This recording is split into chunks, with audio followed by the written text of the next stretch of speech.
Congress in the Federalist, Lecture 1. After the previous several lectures, which were about general constitutional principles, we now move to a few brief readings taken from the Federalist paper discussions of the particular branches of government. And we begin with Congress. I had you read some selections from Federalist 57 and from Federalist 62. Federalist 57 is about the House of Representatives. It is part of a series of Federalist papers that actually begins with Federalist 52. Federalist 62 is about the Senate. And so there's a lot that could be said here, but I don't really have you read much of the Federalist paper discussions of Congress, in part because, there's a lot of minutia in there that is not necessary for an introductory course. And also because Congress today is in some ways quite different from what the Federalist Papers envisioned. Because you have to remember that at the time that the Federalist Papers was written, there was experience, obviously, with elected representatives at the state level, but there wasn't really much experience at the federal level with the kind of Congress being envisioned here. So when they were designing Congress, they were partly doing it in a historically informed and I think carefully reasoned, but still speculative way, right? Because they hadn't really seen a Congress exactly like this in action. And so what that means is that Congress as we see it today does differ from what is projected in the Federalist Papers. And that is partly a function of changes in the scope and responsibilities of the federal government. And it's partly in response to other historical developments, such as the party system, the way that parties are such an integral part of how Congress organizes itself. The majority party in each chamber basically controls the agenda, controls the committees, and even the development of the committee system in Congress. The fact that a lot of the work of Congress is not done by Congress as a whole, but in specialized committees and subcommittees. There's a lot about how Congress works today that's not really in here. And so I just try to focus on a few big picture things to kind of help you understand how the framers were thinking about the institution that they designed. So we begin with Federalist 57, which again is specifically about the House of Representatives. And it's taking up the question, does the House of Representatives violate the principles of Republican government by elevating an ambitious few at the expense of the common many? Right? Or as he puts it on page 348, the third charge against the House of Representatives is that it will be taken from that class of citizens which will have the least sympathy with the mass of the people and be most likely to aim at an ambitious sacrifice of the many to the aggrandizement of the few.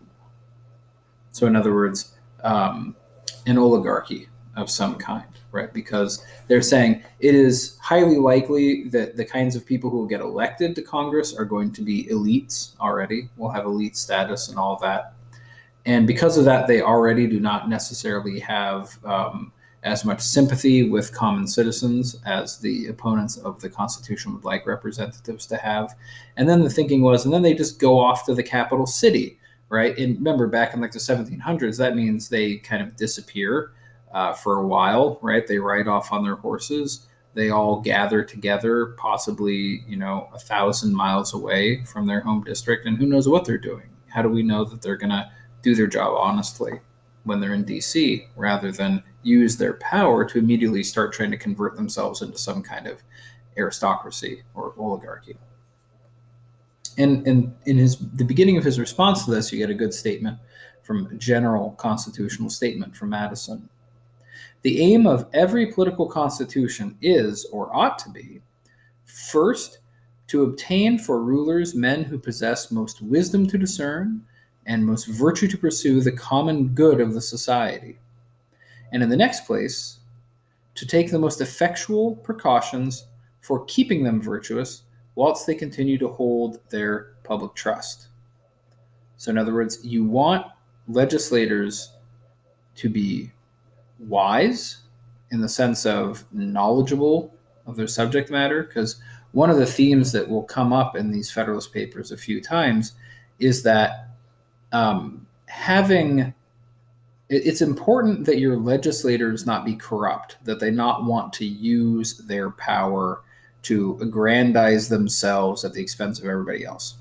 And that's what he means in talking about, having the virtue to pursue the common good of society. You want them to want what's in the public interest. But good intentions is not enough, because well-intentioned lawmakers can still make stupid or damaging laws. So in addition to having legislators who want to serve the public good, they also need to have the wisdom to discern what that is, so that they can make not just well-meaning laws, but actually good, effective laws. So you need both of those things. And as he says, though, and once they have power, you have to have means at your disposal to keep them from becoming corrupt and abusing their power. So you want them to be wise. You want to find rulers or legislators who are wise and virtuous, and you want to make sure that when they're given power, they remain virtuous instead of growing corrupt. And as he says, right immediately after where I left off, the elective mode of obtaining rulers is the characteristic policy of Republican government. The means relied on in this form of government for preventing their degeneracy are numerous and various. The most effectual one is such a limitation of the term of appointments as will maintain a proper responsibility to the people. So in other words, one of the primary ways of keeping them honest is by having them have to submit themselves to re-election frequently. If somebody was elected to Congress and gets to serve for 20 years, who knows what they're going to do? That's a long time. They could start really thinking about what they want to do for themselves. You want to keep them on kind of a short leash, as he says, you want your elections to be frequent enough that legislators are regularly reminded of their dependence upon the goodwill of their constituents to stay in office.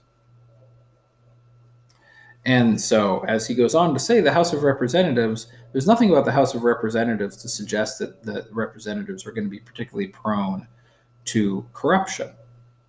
As he goes on to say, who are to be the electors of the federal representatives? Not the rich more than the poor, not the learned more than the ignorant, not the haughty heirs of distinguished names more than the humble sons of obscure and unpropitious fortune. The electors are to be the great body of the people of the United States. They are to be the same who exercise the right in every state of electing the corresponding branch of the legislature of the state, right? Because if you're entitled to vote for your for a House member at the state level, you're automatically entitled to vote for a member of the House of Representatives. That's the qualification. So his first point is the franchise is not restricted to any particular part of society. Okay, so in terms of the electors, there's no reason to believe that the people who have the capacity to cast a vote are such that they are likely to elect rapacious oligarchs. He says, who are to be the objects of popular choice? Every citizen whose merit may recommend him to the esteem and confidence of his country. No qualification of wealth, of birth, of religious faith, or of civil profession is permitted to fetter the judgment or disappoint the inclination of the people. In other words, again, the only qualifications that you have to run for the House is you've got to be 25 years old at the time you assume office.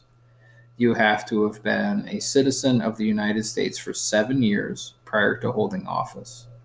And you have to be a resident of the state that you represent. And that's it. So there's no religious limitations. There are no occupational limitations. You do not have to come from a certain family. You do not have to have a certain size income. So kind of his point is, this is a system that's open to all, right? There's a general electorate, not some particular segment of society that has the right to vote. And basically anybody can run. So there's nothing in the qualifications of electors or the qualifications of representatives to suggest that any particular class will be favored. But then he goes on to say that there are many features of the House that will keep representatives honest. And this begins on page 349 and goes over to page 350.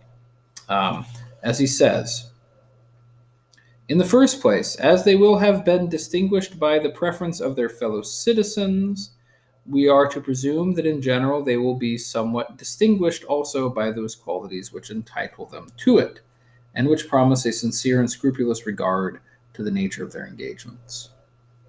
So, in other words, if you manage to get yourself elected by your fellow citizens, that at least is presumptive evidence that you're the kind of person who deserves to be elected by your fellow citizens. So there's at least presumptive evidence that if you manage to get yourself elected, you're probably the kind of person that can be trusted with that kind of power in general. But that's not the only precaution. As he says, in the second place, they will enter into the public service under circumstances which cannot fail to produce a temporary affection, at least, to their constituents. And as he goes on to say, this is just a feature of human nature that when your fellow citizens choose you, when they elevate you to go to government, that's a way of honoring a person, right? Giving a person an office like that is honoring them. It's saying, you deserve this. You are highly qualified. You will do an excellent job, or we hope you will do an excellent job. And so the natural response to that is a certain amount of gratitude and goodwill. You'll have goodwill towards your constituents. To parody it somewhat, you can imagine a politician saying, wow, the people I represent are great. And the reason why they know that is because they were smart enough to choose me, right? That kind of logic. It says, in the third place, those ties which bind the representative to his constituents are strengthened by motives of a more selfish nature.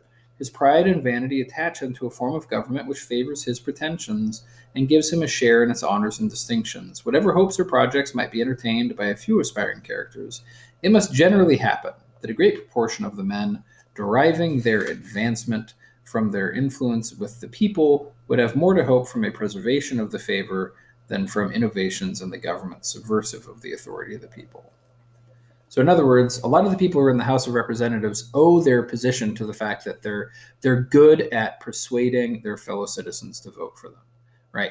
Their path to power depends upon their relationship with their public. That's the way they do it. They're not necessarily great generals. They're not necessarily wealthy, right?